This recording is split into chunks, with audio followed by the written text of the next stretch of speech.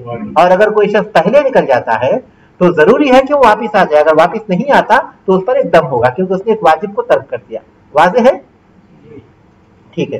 والمبیت بمزدلفۃ الی نصف اللیل، اور آدھی رات تک مزدلفہ میں رات گزارنا. مزدلفہ جس کو جمع کہتے ہیں، لیلۃ الجمع کہتے ہیں، وہاں جو ہے جمع ہوتے ہیں. اللہ کے رسول صلی اللہ علیہ وسلم باقاعدہ وہاں پہنچے اور وہاں آپ صلی اللہ علیہ وسلم نے رات گزاری، تو یہ حج کے واجبات میں سے ہے. اور نصف اللیل کا مولوی رحمۃ اللہ نے ذکر کیا کیونکہ جس نے آدھی رات گزار دی تو اس پر رات گزارنے کا اطلاق ہو جاتا ہے. حقیقت میں تو رات گزارنا ہے، لیکن مولوی رحمۃ اللہ نے آدھی رات کا اس لیے ذکر کیا کہ آدھی رات گزار دی تو گویا اس نے رات گزار دی.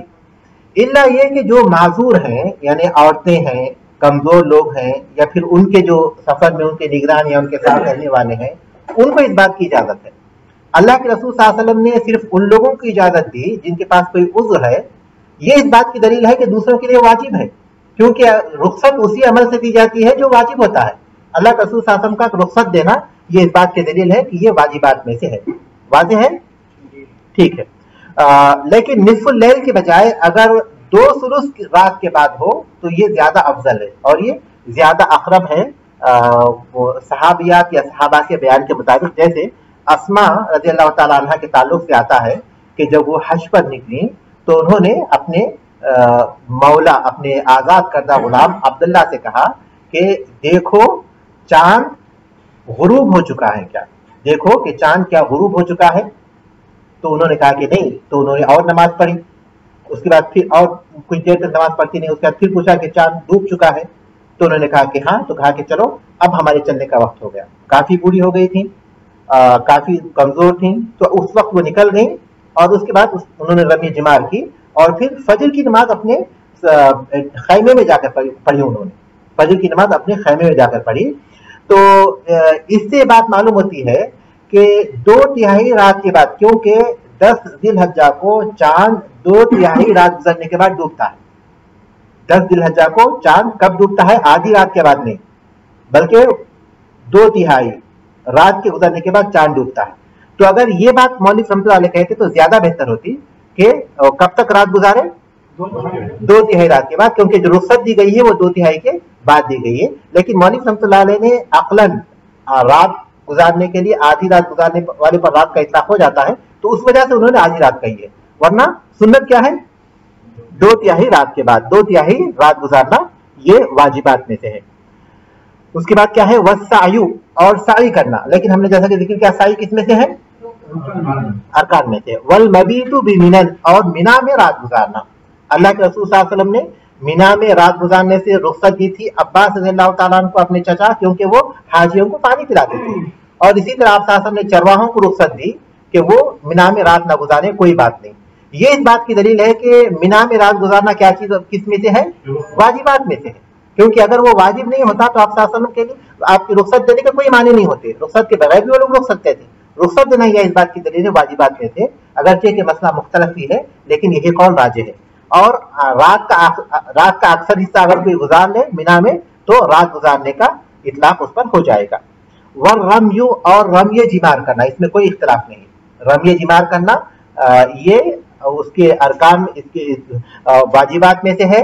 اور عید کے دن جمرہ عقبہ کو رمی کرنا، جمرہ کبریٰ کو. اور باقی کم سے کم 2 دن 11 اور 12 ذی الحجہ جو جلدی جانا چاہے تینوں جمرات کو کنکری کرنا. اور اگر جو تاخیر کرنا چاہے ان کے لیے تینوں دن تینوں جمرات کو کنکری کرنا. ٹھیک ہے. یہ کن چیزوں میں سے ہے؟ واجبات میں سے. رمی جمار واجبات میں سے. والحلق، اور حلق کرنا، بال منڈوانا. محلقین رؤوسہم ومقصرین. اللہ تبارک تعالیٰ قرآن مجید میں حج کی جو تعبیر کی، صحابہ کے عمرے کی جو تعبیر کی، وہ یہ کہ وہ اس حال میں وہاں داخل ہوں گے، وہاں پہنچیں گے کہ وہ اپنے سروں کو منڈوائیں گے اور اپنے بالوں کو کم کریں گے. تو حج کو اللہ تبارک تعالیٰ نے محلقین رؤوسکم ومقصرین سے تعبیر کیا کہ اپنے سروں کو اپنے سروں کے بال منڈواتے ہوئے یا اپنے سروں کے بال کم کرتے ہوئے. تو اس سے معلوم ہوتا ہے کہ یہ کس چیز میں سے ہے, کس چیز. اہل علم اس کی حکمت یہی بیان کرتے ہیں کہ آدمی ایک تو یہ کہ اپنی گندگی کو صاف کرتا ہے, زینت کا اظہار کرتا ہے, اور یہ کہ اللہ تبارک تعالیٰ پاک کو اس بات کو ظاہر کرتا ہے کہ اللہ کے لیے وہ ہر چیز قربان کرنے کے لیے تیار ہے. ایک حکمت ہے, لیکن ضروری نہیں کہ وہ اس کے مطابق ہو. لیکن اہم چیز حکم اپنی جگہ ثابت ہے, حکمت اپنی جگہ بہت سی حکمتیں ہو سکتی ہیں, لیکن ضروری نہیں کہ جو حکمت بیان کی جائے وہ واقعتاً اس کی حکمت بھی ہو. یہاں مولوی رحمۃ اللہ نے صرف حلق کا ذکر کیا ہے, ورنہ قصر بھی اس میں شامل ہے. حلق یا قصر. وہ طواف الوداع اور طواف وداع کرنا واجبات میں سے, واجبات ہی ہیں. وہ طواف الوداع اور طواف وداع کرنا, جیسا کہ صحیح مسلم کی حدیث ہے, لا ينفرن احد حتى يكون آخر وحده بالبيت, تم میں سے کوئی شخص نہ جائے یہاں تک کہ اس کا آخری عمل کعبۃ اللہ کا طواف کرنا ہو, یہاں تک کہ اس کا آخری عمل کعبۃ اللہ کا طواف کرنا ہو, اس وقت تک نہ جائے. تو صحیح مسلم کی حدیث اس بات کی دلیل ہے کہ طواف وداع یہ واجبات میں سے ہے. اب گن کر بتائیے کہ مولوی رحمۃ اللہ علیہ نے کتنے واجبات بیان کیے یہاں؟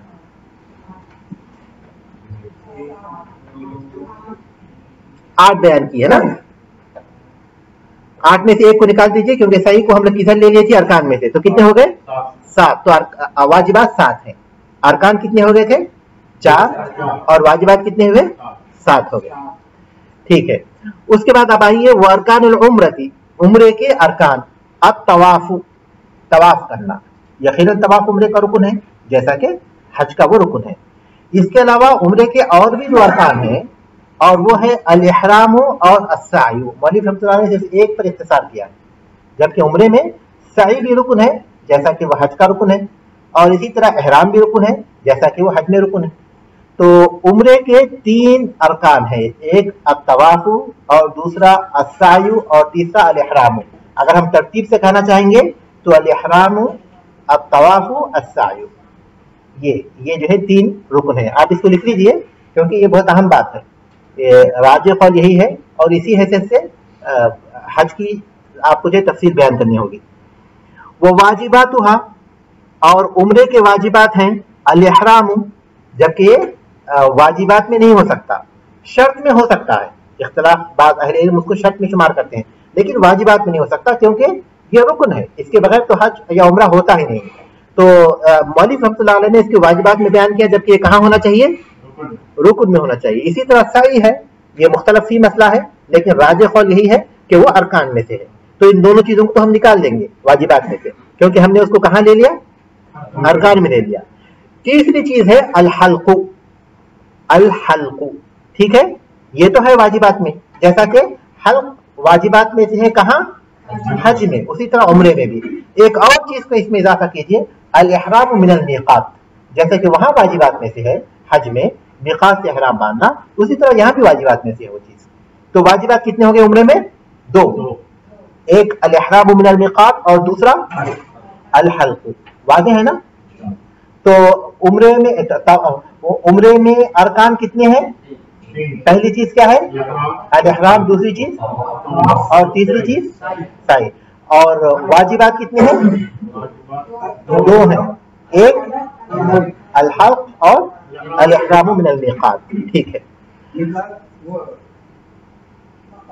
اس کے علاوہ جتنی بھی چیزیں وہ سنت ہیں.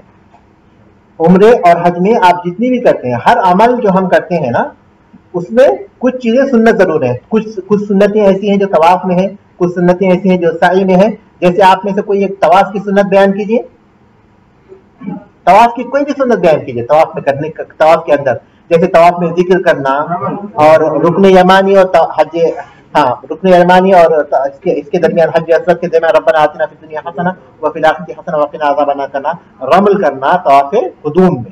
اسی طرح استباء کرنا مردوں کے لیے, اور اسی طرح رمل بھی مردوں کے لیے طواف قدوم میں. اور حج میں کوئی بھی حج کے اعمال میں سے کوئی چیز سنت بیان کیجیے. مثلا 8 ذی الحجہ کو مینا میں قیام کرنا, 8 ذی الحجہ کو مینا میں قیام کرنا, یہ سنتوں میں سے ہے. یہ سنتوں میں سے 8 ذی الحجہ کو مینا میں پہنچنا زوال سے پہلے, 8 ذی الحجہ کو زوال سے پہلے مینا میں پہنچنا, یہ جو ہے سنتوں میں سے نہیں. ہاں, اسی کو استباء کہتے ہیں, وہی استباء ہے. اب دیکھیے جی، اب ہاں بتائیے.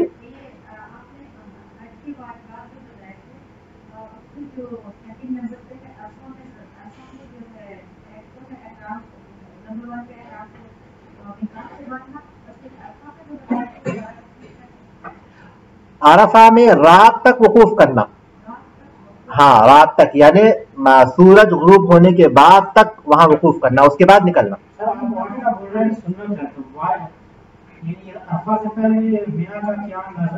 نہیں سنتوں میں سے، اسی لیے اس کو واجبات میں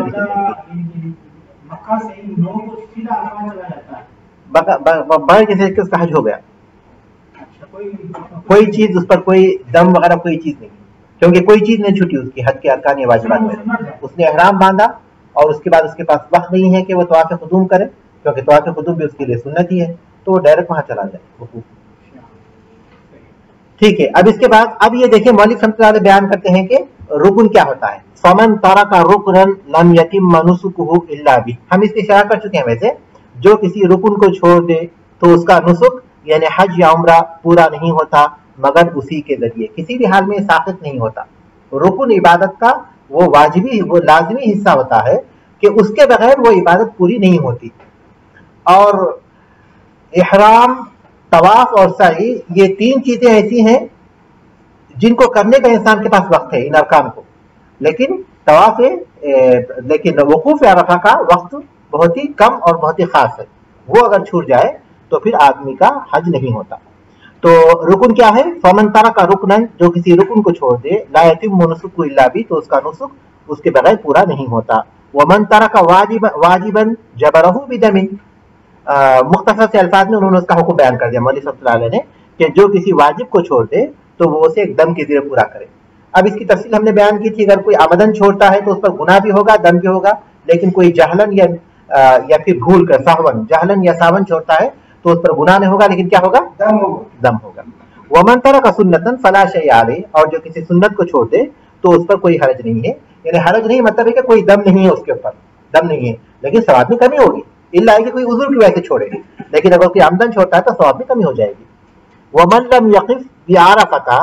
اور جو عرفہ میں وقوف نہیں کرے، حتی طلع الفجر یوم النحر، یہاں تک کہ یوم النحر کو فجر طلوع ہو جائے، فقط فاتہ الحج، تو اس کا حج فوت ہو گیا. واضح ہے نا؟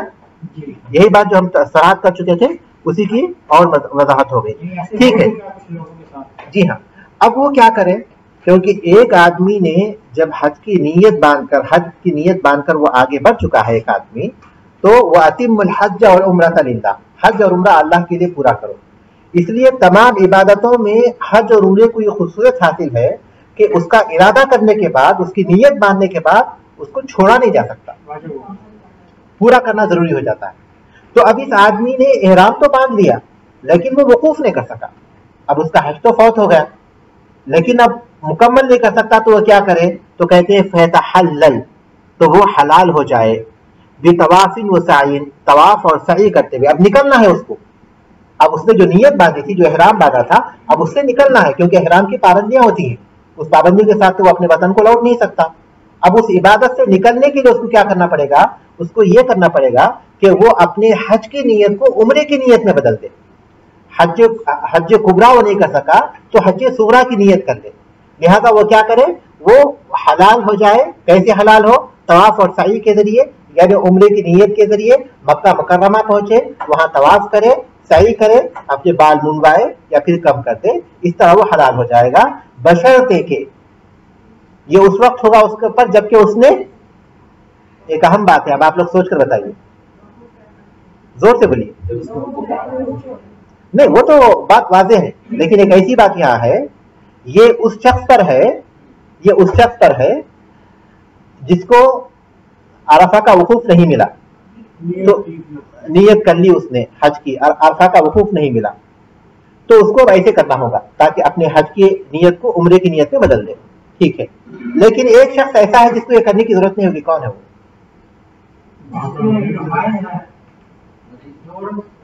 کوئی بھی ہو. ماشاء اللہ، یہ جواب ہے اس کا. جس نے شرط رکھی تھی جس نے نیت کے وقت پر یہ شرط لگا تھی کہ اگر کسی رکاوٹ نے مجھے روک دیا یا کسی رکاوٹ کی وجہ سے میں روک دیا گیا تو جہاں میں روک دیا گیا وہی میرے حلال ہونے کی جگہ ہوگی، تو اس پر کوئی چیز نہیں ہوگی، اس پر کوئی چیز ہو، کیونکہ اس کی نیت مشروط تھی. لیکن جس آدمی نے نیت نہیں باندھی، جیسا کہ عام طور پر وہی طریقہ ہے اور وہی صحیح بھی ہے، نیت میں شرط وہی شخص لگائے جس کو اندازہ ہے کہ کوئی رکاوٹ کھڑی ہو سکتی ہے، لیکن جس کو اندازہ نہیں ہے اس کو نیت کی ضرورت نہیں ہے، اس میں جو شرط نہیں لگانا چاہیے. لیکن اس شخص نے اگر جو نیت میں شرط لگا لی تھی تو اس کو حلال ہونے کے لیے کوئی چیز کرنے کی ضرورت نہیں پڑے گی، کیونکہ وہاں اسے رکاوٹ پیدا ہو گئی نیت کے اعتبار سے، وہ حلال ہو گیا. لیکن جس نے شرط نہیں لگائی تھی اب اس کو حلال ہونے کے لیے اپنے حج کو عمرے میں تبدیل کرنا پڑے گا. نہیں ہوا، حج تو نہیں ہوا، دیکھ حج تو کسی کا بھی نہیں ہوا، لیکن حلال ہونے کے لیے اس کو عمرہ کرنا ہوگا، اس کو حلال ہونے کے لیے کوئی چیز کرنے کی ضرورت نہیں ہوگی. لیکن حج تو نہیں ہوا کیونکہ عرفہ نہیں ملا نا ان کو، وہ الگ چیز ہے. حلال ہونے کے لیے عمرے کرنے کی ضرورت نہیں ہے، وہ الگ سے عمرہ کرائے تو اس میں داخل نہیں ہوگا، وہ اس کا کوئی تعلق نہیں ہے اس چیز سے کہ عمرہ کرتا ہے یا نہیں کرتا ہے. وہ چاہتا ہے کر لے عمرہ، لیکن یہاں جو اس نے احرام باندھا تھا اس احرام سے نکلنے کے لیے اسے کوئی چیز کرنے کی ضرورت نہیں ہوگی، کیونکہ اس کے شرط کے اعتبار سے وہ حج مکمل نہیں کر سکتا. لیکن جس آدمی نے ایسی کوئی شرط نہیں لگائی تھی تو اس کو چاہیے کہ وہ اپنے حج کی نیت کو عمرے کی نیت میں بدل دے، طواف اور سعی کرے اور اپنے بال منڈوا لے. وَيَنْحَرْ هَدْيًا إِنْ كَانَ مَعَهُ، اور اگر وہ ہدیے کا جانور اپنے ساتھ لے کر آیا تھا تو اس کو ذبح کر دے. اس سے بات معلوم ہوتی ہے کہ اگر ہدیے کا جانور اس کے ساتھ نہیں تھا تو اس کے پر ہدی بھی نہیں ہے. ٹھیک ہے. وَعَلَيْهِ الْقَضَاء، یہ دیکھیے غور کیجیے، وَعَلَيْهِ الْقَضَاء، اور اس کے پر قضا ہے، قضا ہے. اگر اس کا یہ جو حج تھا اگر حج فریضہ تھا یا پھر نظر کا حج تھا تو اس پر قضا ہونے میں کوئی شک نہیں ہے.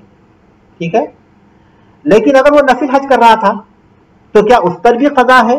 تو بعض علماء کہتے ہیں کہ ہاں، کیونکہ حج اور عمرہ ایک ایسی عبادت ہے کہ آدمی جب اس کا احرام باندھ لیتا ہے تو پھر اس کو پورا کرنا ضروری ہو جاتا ہے. اس سال وہ پورا نہیں کر سکا تو پھر وہ چیز جو اس کے پاس نفل تھی اب وہ چیز اس کے پاس کیا ہو جائے گی؟ فرض ہو جائے گی. اس کو جو ہے آئندہ سال آ کر پورا کرنا ہوگا. لیکن راجح قول یہی ہے کہ قضا اسی وقت ہوگی جبکہ وہ فریضہ ہوگا یا پھر نظر کا حج ہوگا. لیکن اگر سنت یا نفل حج ہوگا تو اس کے پر قضا نہیں ہے، کیونکہ جو چیز اس پر اصلاً واجب نہیں ہے تو اس کی قضا اس پر واجب کرنے کے کوئی معنی نہیں ہوتے. یہی قول راجح ہے.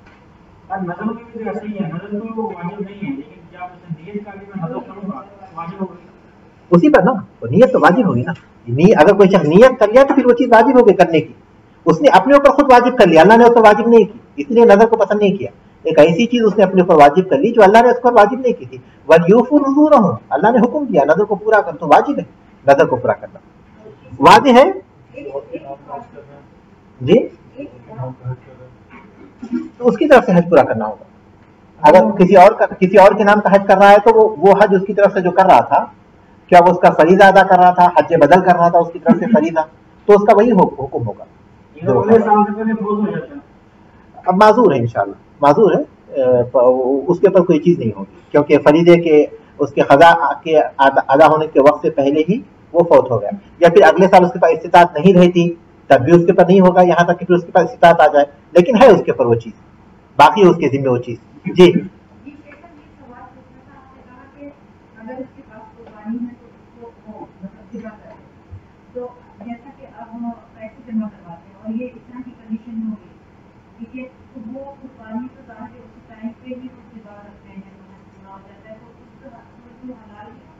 ہاں، یہ تو حلال ہو جائے گا. یہ جب طواف کر لے گا، یعنی طواف اور سعی کرے اور اپنے بال کم کر دے تو اس کے بعد حلال ہو جائے گا. جہاں تک اس کی قربانی کے لیے اس نے وکالہ کیا ہوا ہے تو وہ لوگ اس کی طرف سے قربانی کر دیں گے، وہ چیز ہو جائے گی اس کی طرف سے، چاہے وہ اس کے وقت پر ہی کیوں نہ ہو.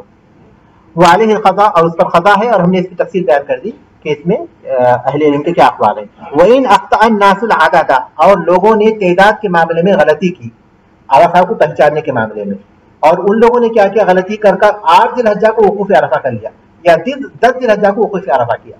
ٹھیک ہے. تعداد میں انسان اختلاف ہو گیا، ذی الحجہ کی ابتدا میں جو ہے پہچاننے میں غلطی ہو گئی، جس کی وجہ سے انہوں نے 8 ذی الحجہ کو وقوف عرفہ کیا یا پھر 10 ذی الحجہ کو وقوف عرفہ کیا. تو اب کیا ہو؟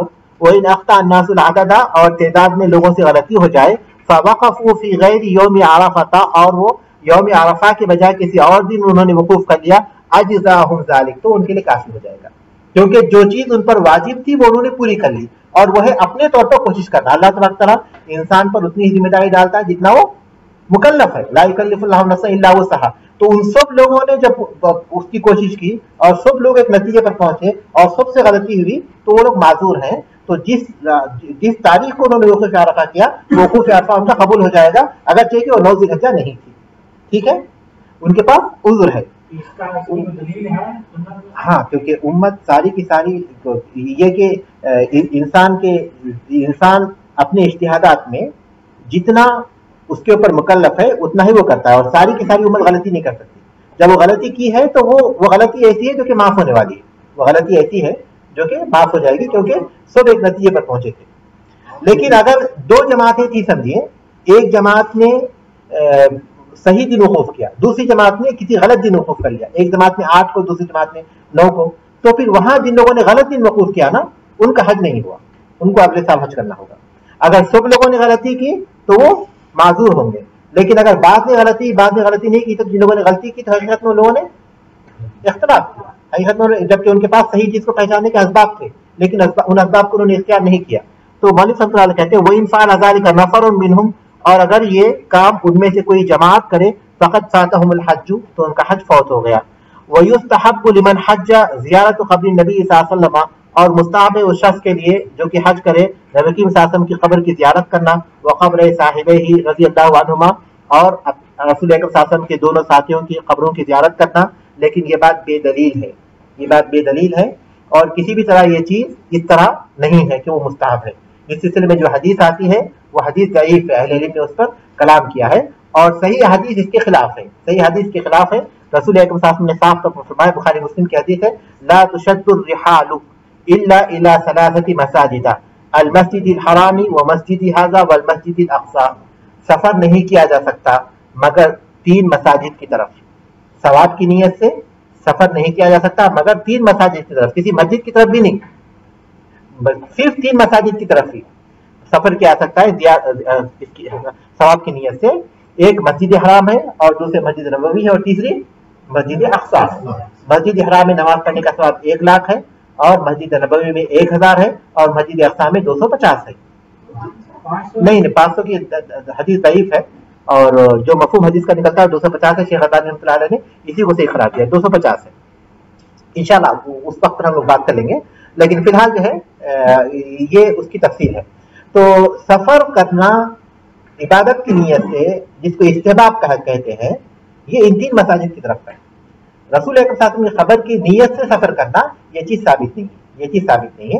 البتہ مولوی رحمۃ اللہ علیہ یہ کہتے تو بہت اچھا ہوتا، وَيُسْتَحَبُّ لِمَنْ حَجَّ زِيَارَةُ مَسْجِدِ النَّبَوِيِّ، نبی کریم صلی اللہ علیہ وسلم کی مسجد کی زیارت کرنا مستحب ہے، تو یہ زیادہ بہتر ہوتا. اور جو آدمی مسجد نبوی کی زیارت کرے گا تو زیارت نبی کریم صلی اللہ علیہ وسلم کی خبر کی ذات مسجد نبوی کی زیارت کے تابع ہے، تو اس وقت وہ زیارت کرے گا. نبی کریم صلی اللہ علیہ وسلم، آدمی مدینہ جائے گا مسجد نبوی کی زیارت کی نیت سے، جب مسجد نبوی کی زیارت کرے گا تو اس کے تابع اس میں یہ چیز بھی ہوگی کہ وہ نبی کریم صلی اللہ علیہ وسلم کی خبر کی اور آپ کے دونوں ساتھی ابوبکر اور عمر رضی اللہ تعالیٰ عنہما کی خبروں کی بھی زیارت کرے. تو مستقل رسول اکرم صلی اللہ علیہ وسلم کی خبر کی زیارت کی نیت سے سفر کرنا یہ چیز جائز نہیں. لیکن مسجد نبی کی خبر کی مسجد نبوی کی زیارت سے سفر کرنا اور وہاں جانے کے بعد رسول اکرم صلی اللہ علیہ وسلم کی خبر کی زیارت کرنا یہ چیز کیا ہے؟ مستحب ہے. یہ مستحب ہے. فرق صرف اسی چیز کا ہے، فرق صرف اسی چیز کا ہے، کیونکہ اس بات کی کوئی دلیل نہیں، تو اس لیے یہ چیز ثابت نہیں، یہ چیز ثابت نہیں بغیر کسی شک کے، کیونکہ وہ سری تو مخالفت کر رہا ہے سنت کی. دیکھیے یہ شرک کے وسائل میں سے ہے، اگرچہ کہ شرک نہیں ہے کیونکہ وہ خبر کی زیارت کر رہا ہے، لیکن شرک کے وسائل میں سے ہے، اور شرک کے وسائل جو ہے گناہ کبیرہ ہے. جی یہ بات الگ ہے کہ لوگ اس طرح کر رہے ہیں، تو بہت سے ایسے کام ہیں جو شرک اور وسائل شرک آج امت میں جو ہے ایسے داخل ہو چکے ہیں جیسے ان کا معمول بن چکے ہیں، شرک اور وسائل شرک. لیکن یہ بہت خطرناک چیزیں ہیں جس سے دور رہنا بہت ضروری ہے. قبر کی زیارت یہ منع نہیں ہے، بلکہ یہ مسجد نبوی کی زیارت کے تابع ہے، مسجد نبوی کی زیارت کے تابع ہے. ان دونوں میں فرق کرنا ہے. جو آدمی یہ کہتا ہے کہ رسول اکرم صلی اللہ علیہ وسلم کی قبر کی زیارت سے سفر نہیں کرنا چاہیے، تو وہ رسول اکرم صلی اللہ علیہ وسلم کی قبر کی زیارت سے منع نہیں کرتا، بلکہ وہ نیت سے منع کرتا ہے، اس نیت سے. تو اس کی وجہ سے یہ نہیں کہا جا سکتا کہ وہ قبر کی زیارت سے روک رہا ہے، بلکہ وہ اس نیت کو صحیح کر رہا ہے. نیت یہ کہ مسجد نبوی کی زیارت کی جائے اور اس کے ساتھ اس کے تابع پھر اللہ کے رسول صلی اللہ علیہ وسلم کی قبر کی بھی زیارت کی جائے. یہ عقیدے کا موضوع ہے. آپ انشاءاللہ پھر شیخ سے لمبی گفتگو کر سکتے ہیں اس بارے میں. یہاں ہم لوگ رکیں گے انشاءاللہ. اب ہم لوگ اصول حدیث کی طرف آئیں گے.